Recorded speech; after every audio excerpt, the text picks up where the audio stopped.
How are you all. तो मैं आज आप सभी को बताऊंगा अपनी हैंडराइटिंग किस तरह से चेंज कर सकते हैं। ठीक है, जैसे कि हमारे हैंडराइटिंग सबके अलग अलग है, हम तो कॉपी नहीं कर सकते। हैंडराइटिंग एक ऐसी कला है जो आप हैंडराइटिंग के आधार पर आप अपने बोर्ड एग्जाम हो, कोई भी क्रिटिकल एग्जाम हो, आप मार्क्स गेन कर सकते हैं। ठीक है, आप या लेटर लिखना हो, कुछ भी लिखना हो, सबसे पहले हैंडराइटिंग देखते हैं आपको। यस और नो? यस। तो हमें हैंडराइटिंग क्यों जरूरी है ये तो हमें मालूम हो गया। एक हमें गोल मिल गया, एग्जाम लिखना है और किसी के सामने अगर आप लिख के कुछ भी लिखे तो कोई भी सबसे पहले आपका हैंडराइटिंग देखते हैं, कैसे हैंडराइटिंग है। हैंडराइटिंग से आपका डिसिप्लिन मालूम होता, हैंडराइटिंग से। यस। तो आज मैं डिस्कशन करने वाला हूँ हैंडराइटिंग के ऊपर।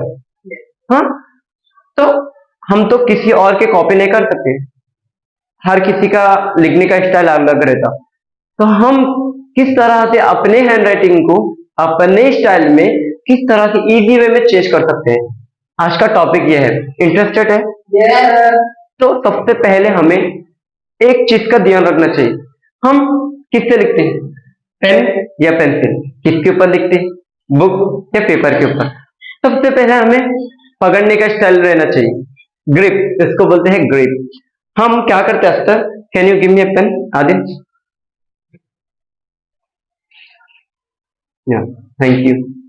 अब ये पेन है, सबसे पहले हमें पकड़ने का, हाँ, अब ये पेन है, राइट, ये क्या है, थंब, इंडेक्स, थंब और इंडेक्स फिंगर, इन दोनों को क्या करना, ऐसा करो, 1 या 2 इंच ऐसा पकड़ना, ना दूर पकड़ना ना यहाँ पकड़ना, एकदम ऐसा भी नहीं पकड़ना। दिख रहा होगा आप लोगों को, सबको, सब जन दिख रहा ना, यहाँ पर देखो 2 इंच ऑपोजिट साइड में रहना है, ऐसा। ना इधर देखो, ना टाइट पकड़ना ना लूज पकड़ना, जस्ट आपका कंट्रोल रहना चाहिए। ये है पहला पॉइंट। और आप लिखने से पहले थोड़ा एक्सरसाइज या वार्म अप करिए। वार्म अप ऐसा हो सकता, ऐसा वो बॉल्स आते नहीं, ठीक है, ऐसा ऐसा विस्ट को और एल्बो को थोड़ा ऐसा कर लीजिए, वार्म अप। हाँ, जब आपका हाथ, हैंड्स क्या है, लिखने के लिए क्या हो जाते, रेडी हो जाते। तो ये है फर्स्ट स्टेप।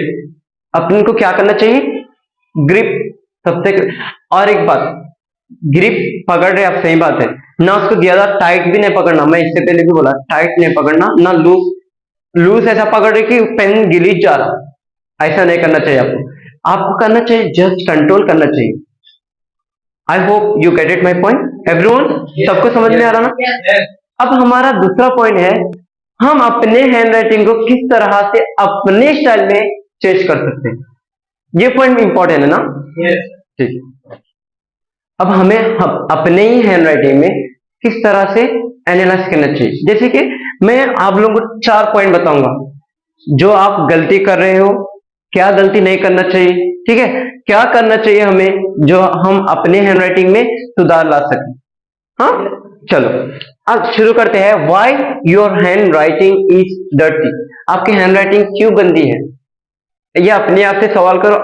जो आप लिख रहे ना, उसके ऊपर 4 गलतियां हैं जो आपको नहीं करना चाहिए, और वो 4 गलतियां निकालना चाहिए। जैसे कि size of the letters while writing, जब आप लिख रहे, ठीक है, सब दिन अब्दुल्ला, जब आप लिख रहे ना, हाँ, आपका वर्ड कितने बड़े हैं, आप कितने वर्ड्स लिख रहे, जैसे कि एग्जांपल, मिसाल, आप कोई भी एक सेंटेंस लिखे, आई एम गोइंग देयर, मैं वहां जा रहा हूं, तो उसके पूरे वर्ड्स कैसा लिखना, सेम एज इट इज लिखना।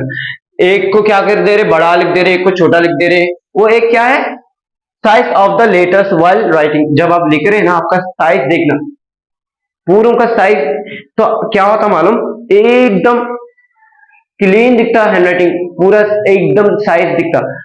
अब कहीं भी एक लाइन लगाना है पूरे बच्चों की, पूरे सामने बड़ों को डाल दिए, छोटों को दिखता क्या, सेम। हम लोग को हैंडराइटिंग के दौरान लिखते होकर एकदम जमा के पूरा हैंड राइटिंग क्या करना चाहिए, एक ही साइज के लिखना चाहिए, ना एक बड़ा एक। अब दूसरा देखेंगे, अब अपना सेकेंड है, सेकेंड पॉइंट है alignment of your words. What is the meaning of alignment? Alignment मतलब आप लोगों ने कभी देखे एक के बीच में एक को घुसा दे रहे, जैसे कि आपको लिखना है, आपको लिखना है स्पेस बिटवीन टू डिस्टेंस, ऐसा लिखना है। आप क्या करें, बिटवीन को बीच में डाल दे रहे, ऐसा एक के ऊपर एक को चढ़ा दे रहे, सी के ऊपर बी को चढ़ा दे रहे, डी के ऊपर ए को चढ़ा दे रहे, ऐसा। तो इससे क्या होता है, आपकी हैंडराइटिंग डर्टी होती, गंदी, ना किसी को पढ़ने आता। मार्क्स देने वाला बोर्ड एग्जाम में क्या करता, क्या लिखा है कुछ भी समझ में नहीं आ रहा, रॉन्ग डाल देता हूं। यस और नो? तो आपको ये माइंड में रखना चाहिए, जो भी आप लिख रहे क्या करना चाहिए, अलग अलग, ना एक के ऊपर एक को चढ़ा देना है, ये माइंड में रखना चाहिए। क्या करना चाहिए, space between, sorry, alignment of your words, टेढ़ा मेढ़ा नहीं होना, एक के ऊपर एक को चढ़ा दे रहे, ऐसा नहीं होना चाहिए। दूसरा ये देखना है गलती, स्पेस बिटवीन योर लेटर, आप कितना स्पेस दे रहे, आप लिखे आई एम, ठीक है, I am going to write exam. हाँ, तो एग्जाम के बीच में कौन से वर्ड्स, जैसे कि आप लिख रहे आई एम,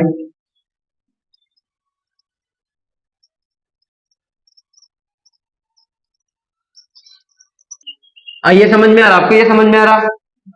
एग्जाम्पल देखो, मैं ऐसा लिखने की कोशिश कर रहा हूं आपको,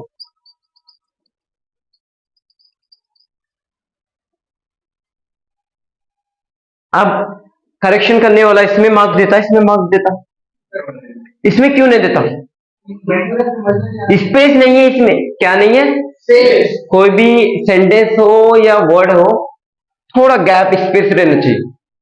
आई hope you all understand very well. अब दूसरा है, सबको आ रहा ना, ये माइंड में रख के लिखना बोर्ड एग्जाम हो, आप लोग का बहुत ही जरूरी है बोर्ड एग्जाम के लिए। अब दूसरा, pressure on paper while writing, आप लिखते हो कितना प्रेशर लगा रहे, वो देखो पेपर में। आप ड्राइंग तो नहीं कर रहे ना, ऐसा खाली घिस दिए ड्राइंग कर दिए, ड्राइंग तो नहीं कर रहे ना, आप लिख के रहे। तो आप ना, इसीलिए मैं शुरू में बोला ना टाइट पकड़ना ना लूज पकड़ना, जस्ट कंट्रोल। इस वजह से आप प्रेशर कितना दे रहे, क्या नीचे आ जा रहा, दूसरे पेपर में आ जा रहा, आपको ये दिमाग में रखना चाहिए। ये चार गलतियां जो हमें नहीं करना चाहिए, और ये गलतियों से अब हमें प्रैक्टिस करना चाहिए। अब हम प्रैक्टिस किस तरह से कर सकते हैं, अब एग्जांपल, ये तो हो गया, गलतियां हैं इसमें सुधारना चाहिए, अब प्रैक्टिस करना चाहिए। प्रैक्टिस अब किस तरह से कर सकते हैं, प्रैक्टिस अब इस तरह से कर सकते हैं, use pen graph. Use pen graph का मतलब है, मिसाल के तौर पर मैं समझाता हूं आप लोगों को।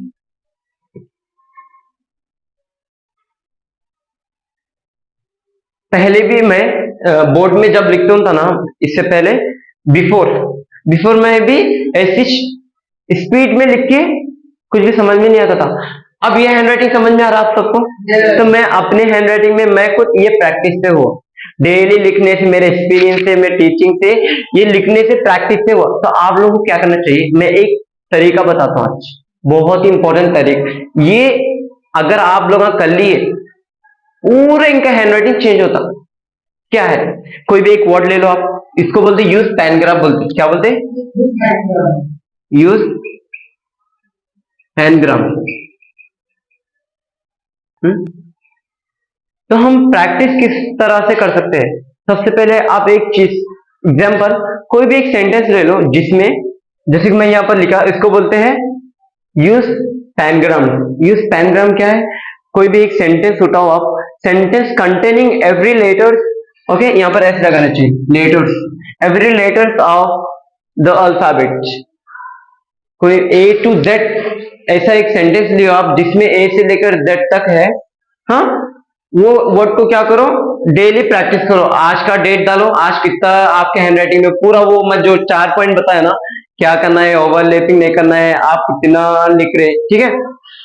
तो इससे क्या फर्क होता, आपको फर्क खुद मालूम होता। एक 20 दिन करो आप, 20 दिन के अंदर आपके हैंडराइटिंग में चेंजेस होते इंशाल्लाह। एक क्विक ब्राउन, जैसे कि आप लिख सकते pangram, sentence containing every letters of the alphabet, हर एक अल्फाबेट जिसमें इंक्लूडेड है, एक ऐसा इंग्लिश का सेंटेंस है जो कि a quick brown fox jumps over the lazy dog. ठीक है, आप इसको लिख के डेली प्रैक्टिस कर सकते हैं। आज का डेट लिखो, आज एक पेज लिखो, आप 20 डेज के अंदर आपके हैंडराइटिंग के अंदर सुधार और चेंजेस आप खुद देख सकते हैं। I hope you all are understand very well. तो आपको हेल्पफुल है ना? ओके, मेरे ऑडियंस को भी बोलना चाहूंगा, अगर आपको वीडियो पसंद आए तो अपने फ्रेंड्स के ऊपर शेयर करिए, क्योंकि ये बोर्ड एग्जाम हो, कोई भी एक क्रिटिकल एग्जाम के लिए हमें बहुत ही जरूरी है, हमारे लाइफ में handwriting is very important. Thank you for watching my video.